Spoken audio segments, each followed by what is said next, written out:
Assalamualaikum warahmatullahi wabarakatuh.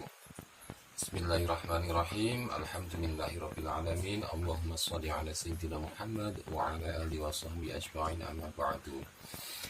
Pada kesempatan kali ini izinkan saya Nur Mustajab untuk melakukan presentasi sosialisasi tentang rencana pelaksanaan pembelajaran atau RPP untuk mata pelajaran Pendidikan Agama Islam atau PAI, kemudian digunakan untuk kelas 4 semester 1 dengan tema Asmaul Husna Al-Khaliq, yang artinya Allah Maha Pencipta.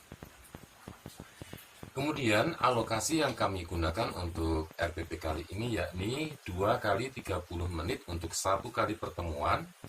Untuk tujuan pembelajaran yang pertama yaitu tujuan kognitif, yakni menjelaskan makna Al-Khaliq dan menyebutkan bukti-bukti ciptaan Allah. Tujuan yang kedua yaitu afektif, dengan menunjukkan sikap kagum, syukur, dan kesadaran menjaga lingkungan sebagai wujud menghargai ciptaan Allah Subhanahu wa Ta'ala. Tujuan yang ketiga yaitu tujuan psikomotorik, yaitu membuat karya kreatif berupa poster atau video yang menggambarkan keindahan ciptaan Allah Subhanahu wa Ta'ala dan mengaitkannya dengan Asmaul Husna Al-Khaliq, serta menyajikannya dengan percaya diri. Selanjutnya, untuk model pembelajaran dan media, model pembelajaran yaitu proyek Based Learning atau PJBL dengan media digital, yakni video animasi yang menjelaskan Al-Khaliq dan ciptaannya berupa tata surya, keanekaragaman hayati, serta siklus air.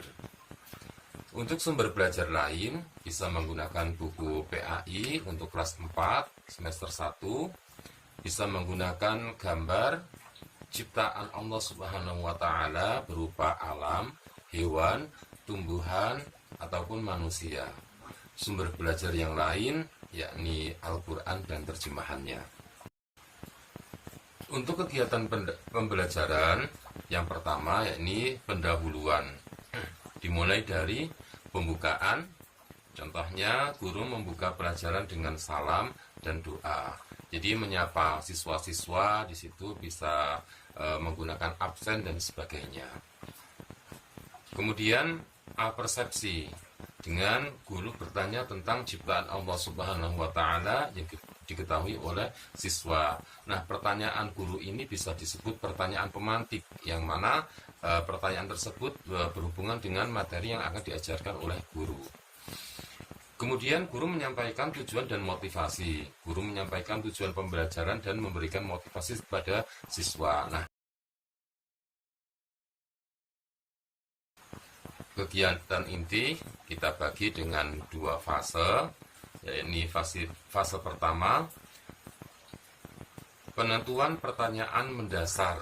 Kita alokasikan 5 menit, yakni menampilkan video animasi tentang Al-Khaliq. Guru menyiapkan video, nanti bisa diputar menggunakan laptop yang disambungkan dengan proyektor atau slide.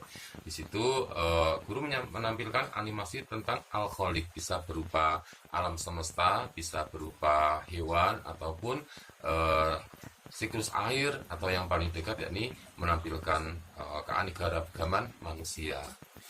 Kemudian guru mengajukan pertanyaan pemicu, pertanyaan pemantik. Nah, contohnya, apa yang kalian ketahui tentang Al-Khaliq?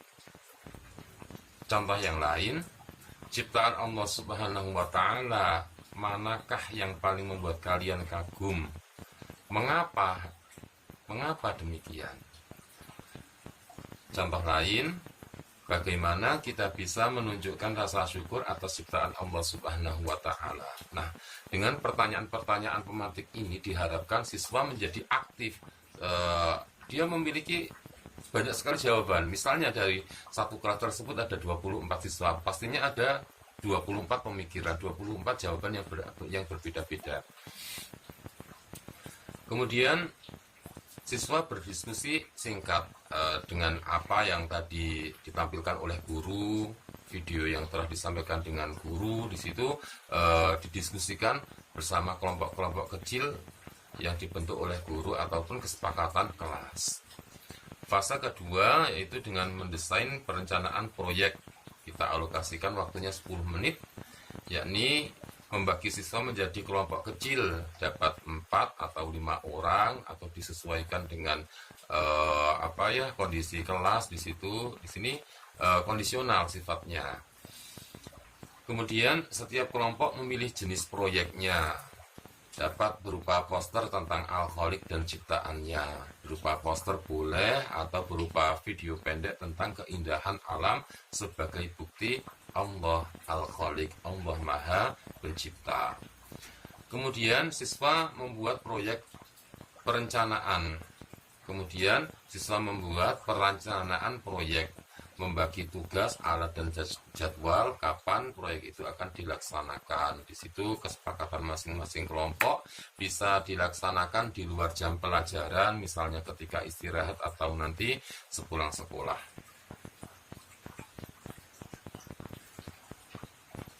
Kemudian kegiatan inti fase 3 dan 4. Fase 3 di situ menyusun jadwal, kita alokasikan 5 menit. Siswa menyusun jadwal pelaksanaan proyek dengan bimbingan guru, mencakup riset, pembuatan dan penyelesaian. Nah, di sini misalnya siswa mau bertanya nih, boleh nggak kita jadwalkan sepulang sekolah? Boleh saja. Di situ kondisionalnya untuk proyeknya kapan mau diselesaikan, kapan mau dibuat, terserah kelompok dari siswa-siswa tersebut. Kemudian fase keempat, memonitor kemajuan proyek. Di situ kita alokasikan 15 menit. Siswa melaksanakan proyek, sedangkan guru memantau, membimbing dan memastikan penggunaan media digital. Di situ bisa menggunakan Canva, bisa digunakan dengan efektif. Kemudian siswa mencari gambar atau foto dan mendesainnya. Kegiatan inti fase 5 dan ke-6. Di situ fase kelima menguji hasil dari proyek siswa, kita alokasikan 10 menit. Setiap kelompok mempresentasikan hasil proyek mereka di depan kelas. Siswa memberikan komentar dan masukan terhadap karya kelompok lain. Nah, di sini melatih siswa untuk berani tampil, melatih siswa untuk percaya diri, dan di mana masing-masing anggota kelompok di situ mempresentasikan mendapatkan bagian porsinya masing-masing dengan kesepakatan kelompok-kelompok kecil yang sudah dibentuknya. Fase ke-6 di situ mengevaluasi pengalaman belajar. Kita alokasikan waktunya 5 menit. Di situ secara singkat saja guru memfasilitasi diskusi kelas untuk mengevaluasi proses pembelajarannya. Di situ bisa berupa evaluasi secara lisan boleh atau tertulis boleh. Di situ merupakan bagian refleksi pembelajaran. Misalnya guru memberikan evaluasi secara tertulis dengan pertanyaan yang sama. Setelah melakukan proyek ini, bagaimana perasaan kalian? Bagaimana pembelajaran hari ini? Bagaimana kalian melaksanakan proyek? Apa saja kendala-kendala kalian ketika melaksanakan proyek? Boleh seperti itu. Kemudian siswa merefleksikan pembelajaran tentang alkoholik, penggunaan media digital, serta tantangan dalam melaksanakan proyek pembelajaran. Sebagai penutup pembelajaran, di situ diakhiri dengan penguatan materi.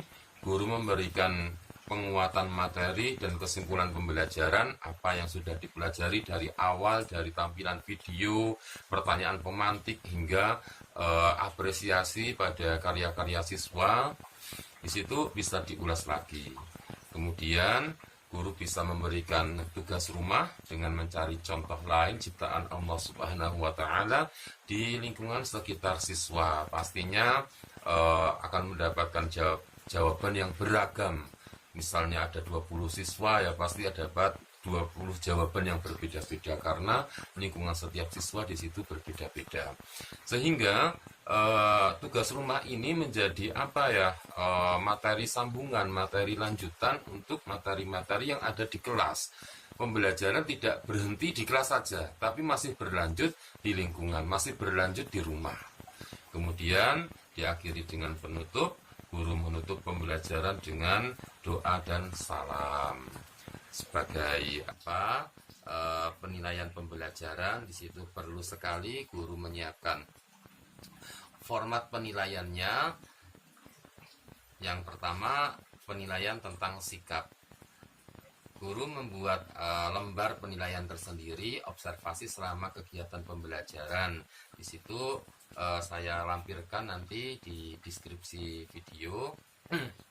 Saya lampirkan contoh format penilaian formatif. Formatif di situ penilaian sikap yang meliputi misalnya rasa syukur, rasa kagum, antusias dan sebagainya. Di situ jadi guru mengobservasi masing-masing siswa.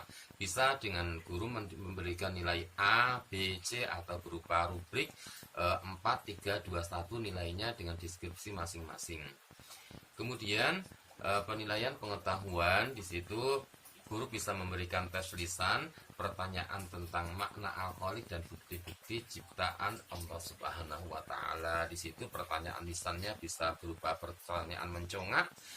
Jadi tidak perlu ditulis pertanyaannya apa, jawabannya apa. Di situ menghabiskan waktu. Guru mendiktekan pertanyaan, kemudian siswa menjawab dengan cepat di situ ya. Penilaian pengetahuan. Kemudian penilaian keterampilan yang ketiga, penilaian keterampilan di situ bisa berupa kolom rubrik atau kolom centang-centang, di situ juga boleh berupa rubrik penilaian proyek. Di situ tadi sudah dijelaskan dapat proyeknya berupa poster atau video pendek. Di situ berupa kelompok, bisa penilaian berupa kelompok nih. Untuk masalah hasil karena mereka masih anak-anak kelas 4, jadi hasilnya di situ nomor sekian. Yang penting satu, kekompakan dalam kelompok itu yang dinilai, kolaborasi dalam kelompok, percaya diri ketika presentasi. Masalah hasil itu nanti yang nomor sekian. Nah, penilaian pembelajaran ini nanti formnya saya coba untuk lampirkan pada deskripsi video. Nah, di sini ada salah satu contoh instrumen penilaian. Di situ yang pertama itu ya kolom nomor, di situ kemudian nama siswa, di situ ada catatan nih untuk instrumen penilaiannya, catatannya hasilnya baik, dapat menjawab pertanyaan atau aktif dalam berkolaborasi dalam kelompok kecil, memiliki ide bagus, terus masalah hasil dari proyek di situ nomor sekian. Yang penting mereka sudah mau belajar dalam kelompok, berkolaborasi dan sebagainya. Sekian mungkin presentasi RPP atau rencana pembelajaran PAI yang kami sampaikan. Banyak kekurangan, mohon maaf. Ihdinas siratal mustaqim, siratal anbiya wal mursalin. Wassalamualaikum warahmatullahi wabarakatuh.